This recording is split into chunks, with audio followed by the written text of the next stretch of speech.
चला, नमस्कार मित्रांनो. आपल्याला माहीत आहे की तलाठी, पोलीस भरती आणि शिक्षक भरती या सर्व एक्झाम्स डोक्यावर आलेल्या आहेत. महाराष्ट्र सरकारने त्याला परमिशन दिलेली आहे आणि लवकरच त्या एक्झाम्स राहतील आणि आपण प्रयत्न करूया, कारण की ज्या प्रकारे कोरोना होऊन गेला, या कालावधीमध्ये कुठल्याही वॅकन्सीज येत नव्हत्या, जाहिराती येत नव्हत्या, त्याच्यामुळे कुठे नाही कुठे आपल्याला एक हवं होतं की जाहिराती यायला हव्या होत्या आणि त्या सुरू झालेल्या आहेत.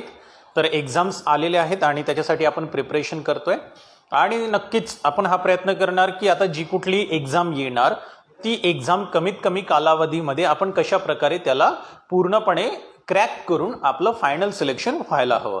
तर या प्रकारे या अनुषंगाने आपण या एक्झाम्सला सामोरे जाणार. यामध्ये महत्त्वाचा जो टॉपिक आहे जो मी कव्हर करणार तो म्हणजे आपला मॅथमॅटिक्स आणि रिझनिंग. ठीक आहे. माझ्याबद्दल थोडं सांगायचं तर माझं नाव संदीप बोयर आहे. मी फॅकल्टी आहे मॅथमॅटिक्स आणि रिझनिंगसाठी. मला जवळपास 15 वर्षाचा एक्सपिरियन्स आहे आणि माझं 3दा बँकिंगमध्ये सिलेक्शन झालं आहे, जसं की स्टेट बँक ऑफ इंडिया आणि बाकी बँक. 2दा इंटेलिजन्स ब्युरोमध्ये माझं फायनल सिलेक्शन झालं आहे आणि UPSC प्रिलिम 2016मध्ये माझी क्रॅक झालेली आहे. हा माझा एक आहे आणि मागल्या भरपूर वर्षापासून मी शिकवत आहे, याच फील्डमध्ये आहे. इन्फोसिस, TCS सोबत पण मी काम करतोय, माय करिअर सोबत पण आम्ही असोसिएटेड आहे. ओके, सो जसं मी सांगितलंय की सर्वात महत्त्वाचा जो टॉपिक आहे तो म्हणजे मॅथमॅटिक्स आणि रिझनिंग, ज्याला आपण अंकगणित आणि तर्कशास्त्र म्हणतो. भरपूर जणांना हा प्रॉब्लेम असतो की ज्यावेळेस गणिताचे प्रश्न असतात ते गणिताचे प्रश्न कशा प्रकारे सॉल्व्ह करायचे, याच्यामध्ये भरपूर जणांना प्रॉब्लेम जातो.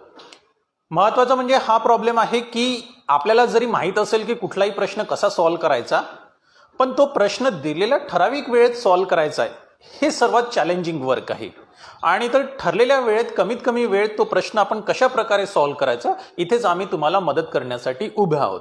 सो आम्ही टीचर लोकांची तुम्हाला हेच मदत राहणार की तुम्ही तर नक्की आहेच, तुम्ही नेहमीच क्वेश्चन सॉल्व्ह करणार, तुम्ही प्रॅक्टिस करणार, पण जे प्रश्न ज्याला एक साधारणतः 1 मिनिट लागू शकतो तेच प्रश्न आपण साधारणतः 10 सेकंदमध्ये कसे सॉल्व्ह करू याच्यावरती आपला भर असणार आणि त्या अनुषंगाने आपण समोर जाणार.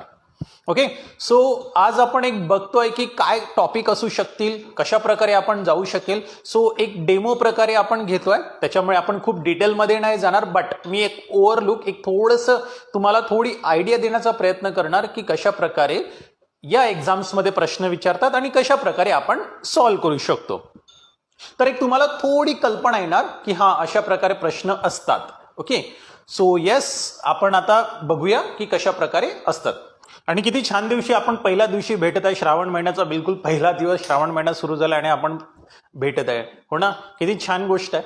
नक्कीच आपली सुरुवात चांगली राहणार आणि नक्कीच मी तुम्हाला सांगतोय की तुम्ही जर प्रयत्न करत राहिले, आम्ही सांगणार त्या प्रकारे पण, तर तुम्ही ही एक्झाम, ज्या एक्झामसाठी तुम्ही फॉर्म भरले आहे ना, ती एक्झाम तुमची नक्कीच क्रॅक होणार, हा माझा विश्वास आहे आणि माझा तुमच्यावरती पण विश्वास आहे की तुम्ही त्या प्रकारे प्रॅक्टिस नक्की करणार. चला बघूया. ज्या प्रकारे आपण म्हणतोय की अंकगणित, गणिताचा जर आपण विचार केलाय, मला माहित आहे की भरपूर लोकांचं गणित जे असतं हे थोडं कच्चं असतं.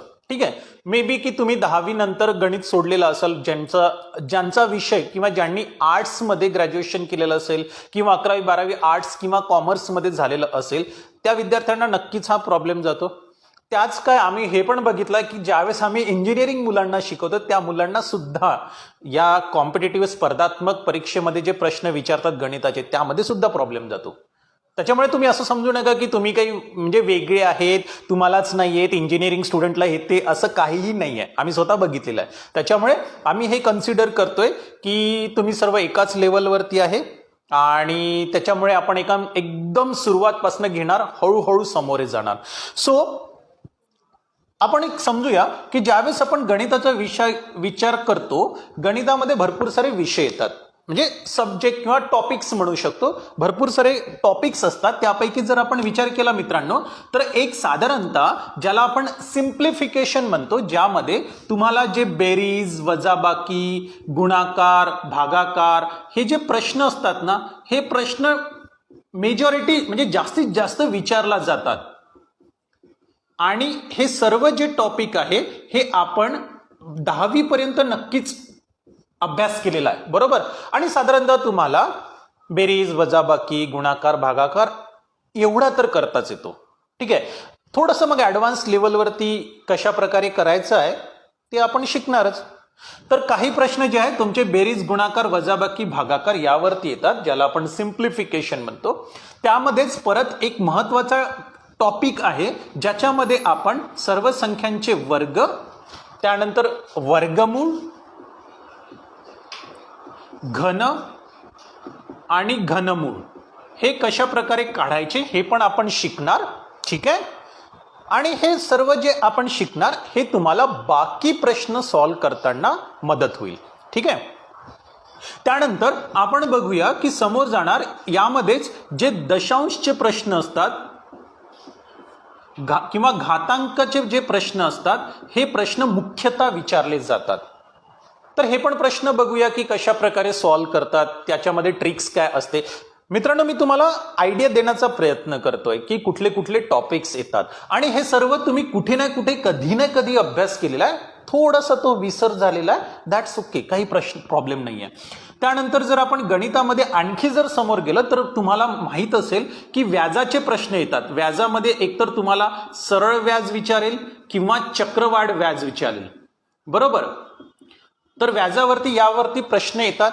त्यानंतर तुम्ही बघितले असेल तर ट्रेनवरती प्रश्न येतात, म्हणजे ज्यामध्ये वेग, काळ आणि अंतर या प्रकारे प्रश्न येतात. मग तुम्हाला ते ट्रेनचे प्रश्न असो की तुम्हाला बोट, नदीमध्ये बोट चालत आहे त्यावरती प्रश्न असो किंवा दोन व्यक्ती धावत आहेत त्यावरती प्रश्न येऊ शकतात. त्यानंतर तुम्हाला भागीदारीवरती प्रश्न येतात. ठीक आहे. मग सर्वात महत्वाचा जो विषय आहे किंवा सर्वात महत्वाचा जो टॉपिक आहे तो म्हणजे तुमचा टक्केवारी, पर्सेंटेज ज्याला म्हणतो. बघा, मी तुम्हाला एक सांगतोय की टक्केवारी जो हा टॉपिक आहे, पर्सेंटेज, जवळपास 80% जे प्रश्न असतात, 80% म्हणतोय मी, साधारणतः 80% प्रश्न हे एकदम डायरेक्ट किंवा इनडायरेक्टली टक्केवारी पर्सेंटेजवरती डिपेंड असतात. म्हणजे कुठे ना कुठे टक्केवारीचा जो कन्सेप्ट आहे तो ऑलमोस्ट जवळपास सर्व प्रश्नांमध्ये आपल्याला वापरायचा असतो.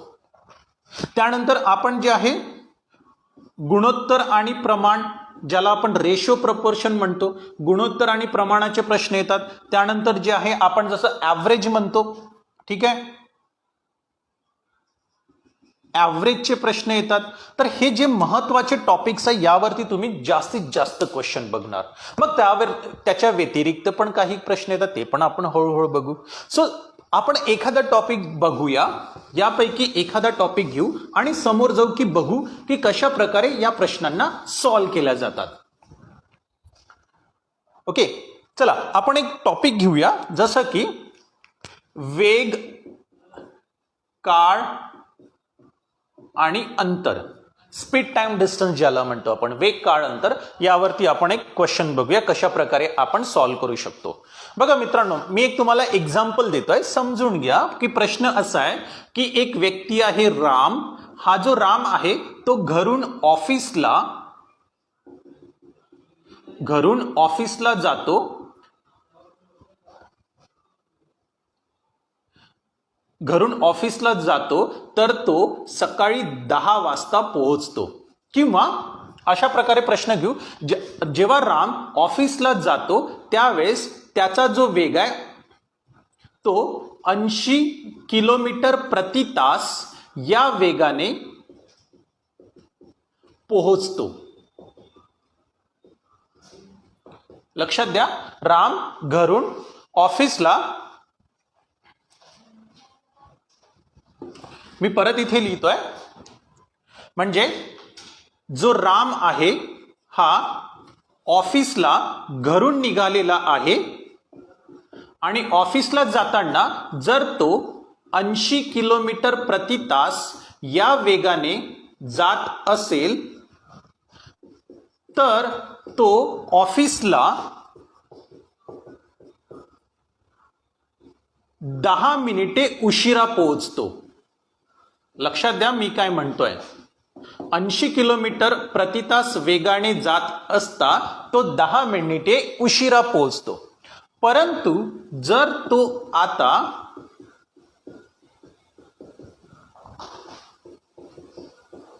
90 किलोमीटर प्रति तास या वेगाने जात असेल तर तो 20 मिनिटे आधी पोहोचतो. म्हणजे जो काही ऑफिसला पोहोचण्याचा वेळ आहे त्याच्या 10 मिनिटे उशिरा किंवा 20 मिनिटे आधी पोहोचतो. तर घरापासून ऑफिसचे अंतर किती हे आपल्याला शोधायचं आहे. ठीक आहे, सिंपल प्रश्न आहे, खूप इझी आहे की ज्यावेळेस तो घरून ऑफिसला जातोय, तो गाडीने जात असेल, पायी जात असेल, तो भाग वेगळा, आपल्याला त्याच्याशी काही करायचं नाही. पण त्याचे जो वेग आहे तो 80 किलोमीटर प्रति तास हा वेग आहे. आणि अशा प्रकारे जात असताना तो ऑफिसला जो काही त्याचा ऑफिस टाइम असेल त्या ऑफिस टाइमच्या 10 मिनिटे उशिरा पोहोचतो. परंतु दुसऱ्या दिवशी जर तो जास्त वेगाने जात असेल, म्हणजे 90 किलोमीटर प्रति तास वेगाने जात असेल, तर तो ऑफिसच्या वेळेच्या 20 मिनिटे आधी पोहोचतो. या प्रकारे तुम्हाला कंडिशन दिलेली आहे. तर यामध्ये मग त्या घरापासून त्याच्या ऑफिसचे अंतर किती हे तुम्हाला शोधायचं आहे. यामध्ये आपण एक फॉर्म्युला यूज करतो ज्यामध्ये वेग, काळ आणि अंतर यांना आपण दर्शवतो. बघा, याकडे आपल्याला अंतर काढायचं आहे. आपल्याला वेग तर दिलाय, 2 वेगवेगळे वेग आहे, काळ आपल्याला माहिती नाही. मग कशा प्रकारे सॉल्व्ह करणार या प्रश्नाला? आता लक्ष द्या. हे तर तुमच्या लक्षात आलेच असेल. हा फॉर्म्युला आपण वापरणार नाही. मुख्यतः कुठलेही प्रश्न सॉल्व्ह करताना आपल्याला फॉर्म्युल्याने जावं लागतं. परंतु जे आम्ही क्वेश्चन तुम्हाला सांगणार किंवा मेथड सांगणार, एक असते तुमची बेसिक मेथड ज्यामध्ये आपण फॉर्म्युल्याने सॉल्व्ह करतो, आणि दुसरी असते की ज्यामध्ये आपण शॉर्टकट किंवा कन्सेप्टनी मेथड बघतो. ठीक आहे, आता लक्ष द्या मित्रांनो इकडे. आता मी म्हणतोय की ठीक आहे, इथे याचं रामचं घर असेल, हाऊस, आणि तो त्याच्या ऑफिसला जात आहे. हे झालंय ऑफिस. तर आधी तो 80 किलोमीटर प्रति तास वेगाने जात असता जो काही ऑफिसचा टाइम आहे त्याच्या 10 मिनिटे उशिरा पोहोचतो. तर आपण एक समजून घेऊया की ऑफिसला तो 10 वाजता पोहोचत असेल. ऑफिसचा टायमिंग आहे 10 वाजता, आपण मान्य करून घेऊ. तुम्ही इथे 8 वाजता 9 वाजता पण कन्सिडर करू शकता, काहीही प्रॉब्लेम नाही. आपण 10 वाजता समजूया. जर तो 80च्या वेगाने जात आहे, 10 मिनिटे उशिरा होत आहे, म्हणजे किती वाजता पोहोचेल? तो पोहोचेल 10 वाजून 10 मिनिटांनी, बरोबर. आता तो जात आहे 90च्या वेगाने, तर तो 20 मिनिटे आधी पोहोचतो. मग 90च्या वेगाने जात असता 10 वाजता पोहोचायला हवं, पण तो 20 मिनिटे आधी पोहोचतो. म्हणजे किती वाजता पोहोचणार? तो पोहोचणार 9 वाजून 40 मिनिटांनी, बरोबर. तर तुम्ही बघा की आधी 10 वाजून 10 मिनिटांनी पोहोचत आहे, परंतु आता तो 9 वाजून 40 मिनिटांनी पोहोचत आहे. तर या दोन्ही टाइम किंवा या दोन्ही काळांमध्ये किती फरक आहे? 10 वाजून 10 मिनिटे आणि 9 वाजून 40 मिनिटे. किती मिनिटाचा फरक आहे? तर तो आहे 30 मिनिटाचा फरक, बरोबर. 30 मिनिटे म्हणजे अर्धा तास.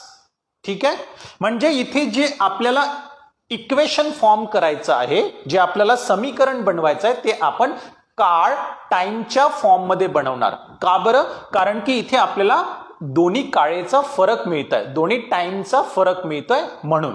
म्हणजे सुरुवातीला जो काही काळ लागत आहे ज्याला आपण T1 समजूया, आणि दुसरा 90च्या वेगाने जाताना T2 हा काळ लागत आहे. तर या दोन्ही काळामध्ये जो फरक आहे T1 T2 हा असणार 30 मिनिटे. आणि 30 मिनिटे म्हणजे 30/60 म्हणजे अर्धा तास. आपण तासामध्ये रूपांतर करत आहे.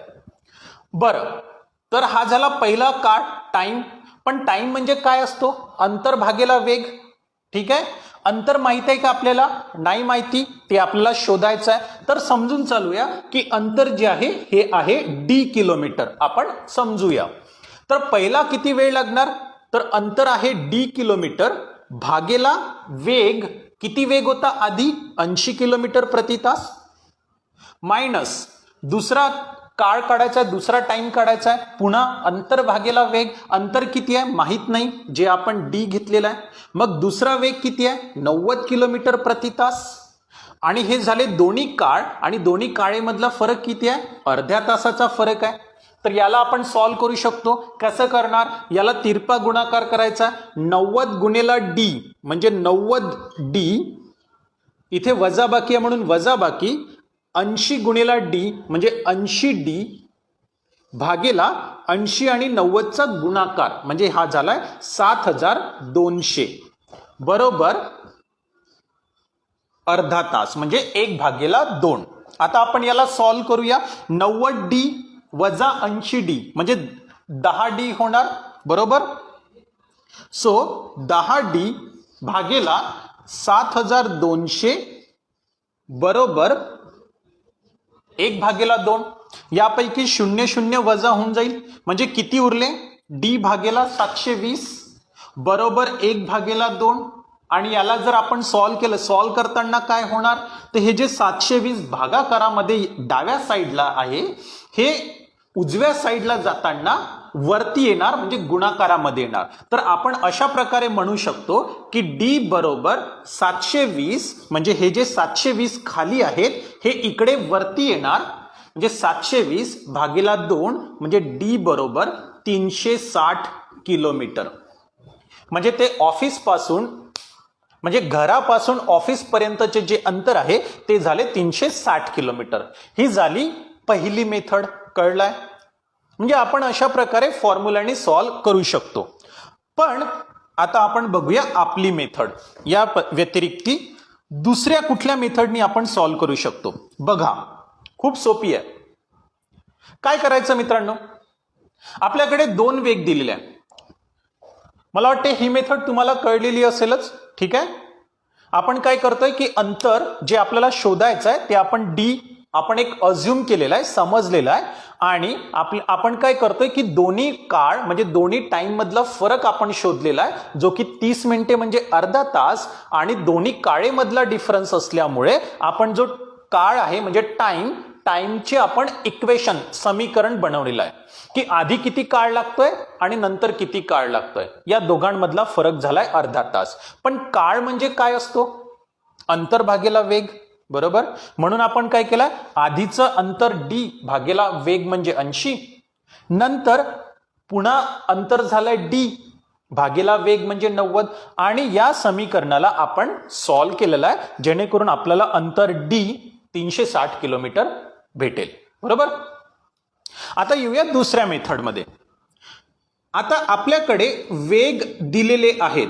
आधीचा वेग आहे 80 किलोमीटर प्रति तास, दुसरा वेग आहे 90 किलोमीटर प्रति तास. तर आपण अशा प्रकारे करू शकतो ना की 80 आणि 90 हे जे 2 वेग आहे आपण यांचा लसावी घेऊया. लसावी म्हणजे अशी संख्या, अशी लहान संख्या ज्या संख्येला 80 आणि 90 भाग देऊ शकतात. कळलंय? तर 80 आणि 90चा लसावी कुठला असेल?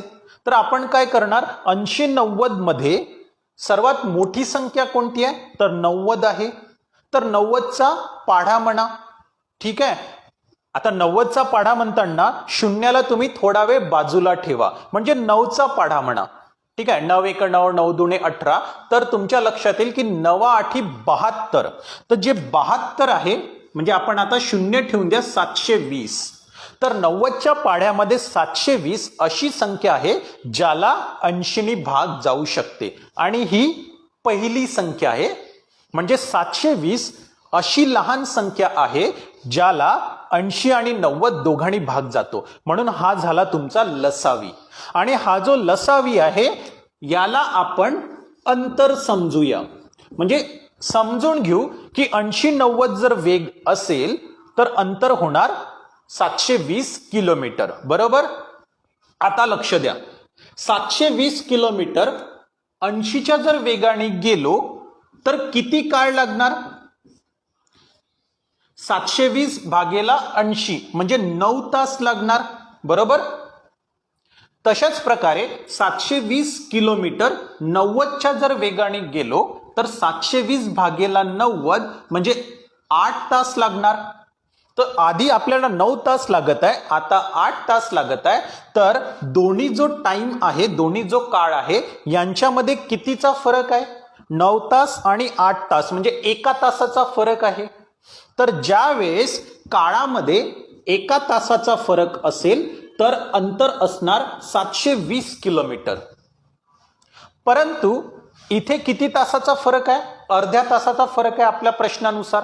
तर 1 तासाचा फरक म्हणजे 720 किलोमीटर, तर अर्ध्या तासाचा फरक म्हणजे 30 मिनिटाचा फरक म्हणजे होणार 360 किलोमीटर. आणि हे झालंय आपलं उत्तर, की घरापासून ऑफिसचं अंतर झालंय 360 किलोमीटर.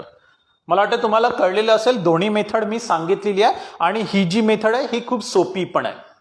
परत एकदा सांगते कशा प्रकारे केलं आपण, की जे काही वेग दिलेले आहे 80 आणि 90 किलोमीटर प्रति तास, यांचा लसावी काढलाय, त्याला आपण अंतर समजूया 720 किलोमीटर. त्यानुसार आपण त्यांचा काळ काढलेला, किती टाइम लागणार. 720 80च्या वेगाने 9 तास, 720 90च्या वेगाने 8 तास. तर या प्रकारे दोघांमध्ये 1 तासाचा फरक आहे, तर 720 किलोमीटर. परंतु प्रश्नानुसार अर्ध्या तासाचा फरक आहे, तर 360 किलोमीटर. सिंपल. आणि जास्त वेळ लागणार नाही या प्रश्नाला सॉल्व्ह करायला. तर चला, तुम्हाला समजलंच असेल. यावरती आपण परत एक प्रश्न बघूया आणि तुम्ही पटकन तो प्रश्न सॉल्व्ह करण्याचा प्रयत्न करा या दुसऱ्या मेथडनुसार. मी तुम्हाला शॉर्टकटमध्ये प्रश्न सांगतोय मित्रांनो, आणि तुम्ही पटकन सॉल्व्ह करण्याचा प्रयत्न करा. बघा, प्रश्न असा आहे की अजय ऑफिसला जाताना तो 90 किलोमीटर प्रति तास या वेगाने जात असेल तर ऑफिसला 20 मिनिटे उशिरा पोहोचतो. परंतु 100 किलोमीटर प्रति तास वेगाने जात असताना 20 मिनिटे आधी पोहोचतो. तर घरापासून त्याच्या ऑफिसचे अंतर किती? सिंपल. आपण या मेथडने जाऊया. काय करायचं, आपल्याकडे वेग दिलेले आहे 90 आणि 100. तर 90 आणि 100 वेग दिलेले आहे, तर या वेगांचा म्हणजे 90 आणि 100 यांचा आपण घेऊया लसावी. किती येणार लसावी 90 आणि 100चा? तुम्ही कॅल्क्युलेट करू शकता. म्हणजे 100चाच आपण पाढा म्हणणार. 90 100 पैकी 100 ही मोठी संख्या आहे, म्हणजे 900 ही अशी संख्या आहे ज्याला 90 आणि 100 भाग जातो. तर हे झाले आपले अंतर, 900 किलोमीटर अंतर. 900 किलोमीटर 90च्या वेगाने म्हणजे किती काळ लागणार? तर लागणार 10 तास. तशाच प्रकारे 900 किलोमीटर 100च्या वेगाने म्हणजे 9 तास लागणार. दोन्ही काळेमध्ये किती फरक आहे? 1 तासाचा. तर 1 तासाचा फरक म्हणजे 900 किलोमीटर. आता आपण अशा प्रकारे म्हणू शकतो की 1 तास, पण 1 तासामध्ये किती मिनिटे असतात? 60 मिनिटे असतात, बरोबर. म्हणजे 1 तास म्हणजे जेव्हा 60 मिनिटांचा फरक असेल त्यावेळेस अंतर असणार 900 किलोमीटर. आता प्रश्नामध्ये किती मिनिटाचा फरक आहे हे कसं समजणार? ज्यावेळेस एका ठिकाणी तो लवकर पोहोचत आहे 20 मिनिटे आधी आणि एका ठिकाणी उशिरा पोहोचत असेल तर आपण या मिनिटांना बेरीज करून देणार.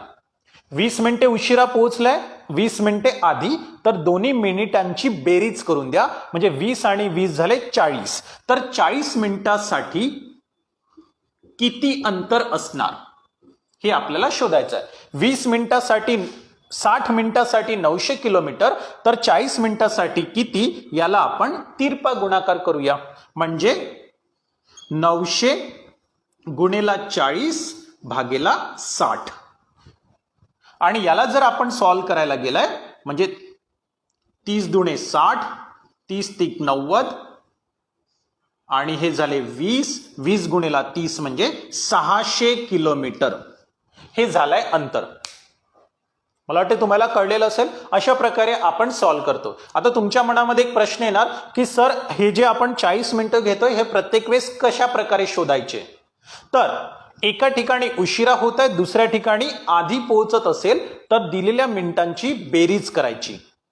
पण दोन्ही केसमध्ये जर उशिरा पोहोचत असेल तर, किंवा दोन्ही केसमध्ये जर लवकर पोहोचत असेल तर मग काय करायचं, तो पण तर प्रश्न येऊ शकेल. तर तो पण एक कंडिशन आपण बघूया. तर अशा प्रकारे समजा की एक व्यक्ती आहे, ती 70 किलोमीटर प्रति तास वेगाने जात असता 25 मिनिटे उशिरा पोहोचते. लक्षात द्या, 25 मिनिटे उशिरा पोहोचते. परंतु आता 80 किलोमीटर प्रति तास वेगाने जात असता, म्हणजे वेग वाढलेला आहे परंतु तरीही तो 10 मिनिटे उशिरा पोहोचतोय. आता या प्रश्नाकडे लक्ष द्या, दोन्ही केसेसमध्ये तो व्यक्ती उशिरा पोहोचतोय. मग अशा वेळेस काय करायचं? मग अशा वेळेस जे मिनिटे दिलेली आहे 25 मिनिटे आणि 10 मिनिटे यांची वजाबाकी करा. बघा, आधी उशिरा आणि आधी पोहोचत होता, एका ठिकाणी उशिरा दुसऱ्या ठिकाणी आधी पोहोचत होता, म्हणून दोन्ही वेळेची आपण बेरीज केली. आता दोन्ही ठिकाणी जर उशिरा पोहोचत असेल तर दोन्ही वेळेचे वजाबाकी करा. म्हणजे काय करणार आपण की 70 आणि 80 हा जो वेग आहे यांचा परत आपण लसावी घेणार, जो की येईल 560. म्हणजे 560 किलोमीटर अंतर, 560 70च्या वेगाने म्हणजे 8 तास लागणार, 560 80च्या वेगाने म्हणजे 7 तास लागणार. दोघांमध्ये फरक आहे एका तासाचा. 1 तास म्हणजे 60 मिनिटे, तर 60 मिनिटांचा फरक म्हणजे 560 किलोमीटर. आता इथे किती फरक येणार? दोघांची वजाबाकी घ्या. 25 मधनं 10 गेले 15, तर 15 मिनिटांचा फरक असताना किती किलोमीटर? सिंपल. या प्रकारे आपण सॉल्व्ह करणार. याचा तुम्ही तिरपा गुणाकार करून द्या. ठीक आहे. आता 60चे 15 कसे होतात? जेव्हा 60ला आपण 4नी भाग टाकू तर 15 होतात. मग तशाच प्रकारे 560ला पण 4नी भाग टाका तर ते होणार 140. म्हणजे आता अंतर झाले 140 किलोमीटर. ठीक आहे. तर मी तुम्हाला एक मेथड सांगण्याचा प्रयत्न करतोय. हाच प्रश्न तुम्हाला ट्रेनच्या स्वरूपात पण येईल की राजधानी एक्सप्रेस दिल्लीवरून निघालेली आहे, ती मुंबईला 10 मिनिटं उशिरा पोहोचते किंवा 25 मिनिटे लवकर पोहोचते. तर हाच प्रश्न तुम्हाला ट्रेनच्या स्वरूपात असेल किंवा हाच प्रश्न तुम्हाला कारच्या स्वरूपात पण येऊ शकेल. ठीक आहे. मला वाटतं तुम्हाला कळत असेल. ओके. आणि ज्यावेळेस तुम्ही बघत आहे प्रश्न, कृपया करून तुम्ही पेन पेपर घेऊन बसा आणि प्रयत्न करा हे प्रश्न सॉल्व्ह करण्याचा. लक्ष असू द्या इकडे की आपण काय करतोय, कशा प्रकारे ही मेथडनी सॉल्व्ह करतोय. तर हा झाला एक टॉपिक. मी तुम्हाला एक सांगण्याचा प्रयत्न करतोय की इतक्या इझी प्रकारे, सोयीस्कर प्रकारे आपण सॉल्व्ह करू शकतोय. यामध्ये शॉर्टकट पण असतं, पण शॉर्टकट जे असते प्रश्नांची, प्रश्न बदलला की शॉर्टकट बदलते. तर आपण एकदम शॉर्टकटनी न जाता त्याचा जो कन्सेप्ट आहे ते समजण्याचा प्रयत्न करूया. शॉर्टकट तर तुम्हाला येणारच, नंतर आपण जेव्हा डिटेलमध्ये घेऊ त्यामध्ये मी तुम्हाला शॉर्टकट पण सांगणार. पण आता कन्सेप्ट समजूया.